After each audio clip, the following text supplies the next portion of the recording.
तो चलो आज पढ़ते हैं एसिटाइल कोएंजाइम जो ग्लाइकोलाइसिस का लास्ट स्टेप होता है। एसिटाइल कोएंजाइम जो टीसीएस साइकिल में आगे बढ़ता है। तो एसिटाइल कोएंजाइम में सिट्रेट सिंथेसिस थ्रू सिट्रेट में 6 कार्बन में आगे जाता है। जो सिट्रेट है वो आइसोसिट्रेट में एकोटिनेज वडे જાય છે અને એકોટિનેજ છે એ આલ્ફા कीटोग्लूटरेट में कन्वर्ट होता है by the help of isocitrate dehydrogenase NADH वो रिलीज होता है। अल्फा कीटोग्लूटरेट जो कन्वर्ट होता है सक्सिनाइल कोएंजाइम में, जो कि NAD और NADH मिलता है हमें alpha ketoglutarate dehydrogenase enzyme through. जो सक्सिनाइल कोएंजाइम है वो कन्वर्ट होता है सक्सिनेट में। सक्सिनाइल कोएंजाइम सिंथेटेज जो हमारा ETP है GTP वो हमें मिलता है, ठीक है। और 6 स्टेप है हमारा सक्सिनेट से वो FADH2 मिलता है हमें FADA से और सक्सिनेट डिहाइड्रोजिनेज थ्रू। जो हमारा फ्यूमरेट है 7 स्टेप हमारा फ्यूमरेट से मैलेट बनता है और फ्यूमरेज एंजाइम यूज ईयर होता है। मैलेट से हमारा ऑक्सिलो एसीटेट बनता है और मैलेट डिहाइड्रोजिनेज की हेल्प से। और NAD है वो NADH और H+ में कन्वर्ट हो जाता है। ये सम रिएक्शन जो पायरुवेट है वो पायरुवेट कार्बोक्सिलेट और मलेइक एसिड जो मलेट में कन्वर्ट होता है और ऑक्सिलो एसीटेट में कन्वर्ट होता है। यही ऑक्सिलो एसीटेट फिर से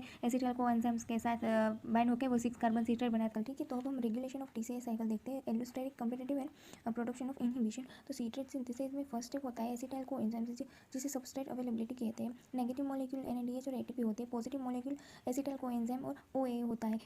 एकोटिनेज हमारा सेकंड स्टेप होता है जिसमें नेगेटिव मॉलिक्यूलर फ्लोरोएसिटेट होता है। थर्ड स्टेप है हमारा आइसोसिट्रेट डिहाइड्रोजिनेज जो हमारा थर्ड होता है वो एलोस्टेरिक रेगुलेशन परफॉर्म करता है जिसमें नेगेटिव मॉलिक्यूल ATP NADH और पॉजिटिव मॉलिक्यूल CA+ और ADP होते हैं। जो फोर्थ है हमारा वो अल्फा कीटोग्लूटरेट डिहाइड्रोजिनेज कॉम्प्लेक्स है जो नेगेटिव सक्सिनाइल कोएंजाइम और NADH है। पॉजिटिव हमारा कैल्शियम प्लस आयन है। सक्सिनेट डिहाइड्रोजिनेज है हमारा वो नेगेटिव मॉलिक्यूलर और मेलोनेट है वो कॉम्पिटिटिव इनहिबिशन। अब हम देखते हैं हमारे जो TCA साइकिल्स के जो स्टेप होते हैं उसमें फर्स्ट स्टेप है उसको aldol कंडेंसेशन और हाइड्रोलाइसिस बोला जाता है क्योंकि 2 कार्बन और 4 कार्बन मिलकर 6 कार्बन बनाते हैं। कैसे? तो ये जो 4 कार्बन है वो एसिटाइल कोएंजाइम से मिलकर हमारा सिट्रेट बनाता है, तो ये दोनों मिलकर सिट्रेट बनाते हैं। अब जो हमारा सेकंड स्टेप है वो डिहाइड्रेशन एंड हाइड्रेशन होता है जो कि फ्लोरोएसिटेट और इनहिबिशन ऑफ एकोटिनेज जो नॉन हीमायन प्रोटीन है। थर्ड है हमारा ऑक्सीडेटिव डीकार्बोक्सिलेशन जो हमारा 6 कार्बन से 5 कार्बन होता है। जो fourth step of oxidation decarboxylation कहना जाता है। इंडिविजुअल स्टेप है जिसमें manganese as a cofactor use होते हैं। फोर्थ स्टेप है हमारा सेकंड ऑक्सीडेटिव डीकार्बोक्सिलेशन।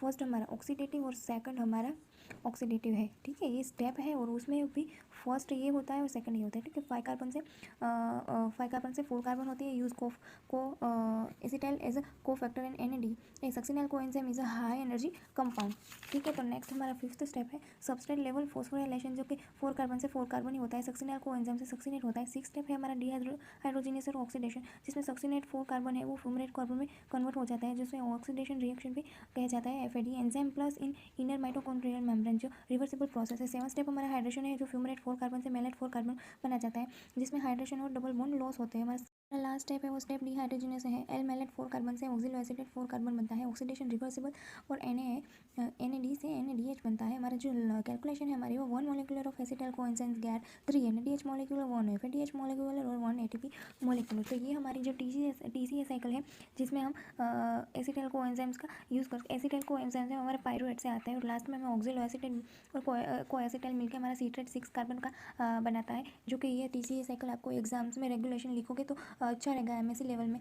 और ये CSI में MCQ कुछ लाइक आते हैं, मुझे पता नहीं है लेकिन मुझे अभी वो पढ़ना बाकी है। तो आप MSc और अदर फील्ड्स के हैं मेडिकल बायो के तो आप ये यूज़ कर सकते हैं और ये बहुत ज़्यादा आपको बेनिफिट रहेगा। जो कि मैंने पॉइंट्स नोट किए आप इजीली आप अंडरस्टैंड कर सकोगे जो कि इजीली नॉर्मली जो TCA साइकिल है उसमें आपको नहीं मिलेगा। तो ये मेरे नोट्स है और आप ये ले सकते हो। Thank you, like subscribe and share.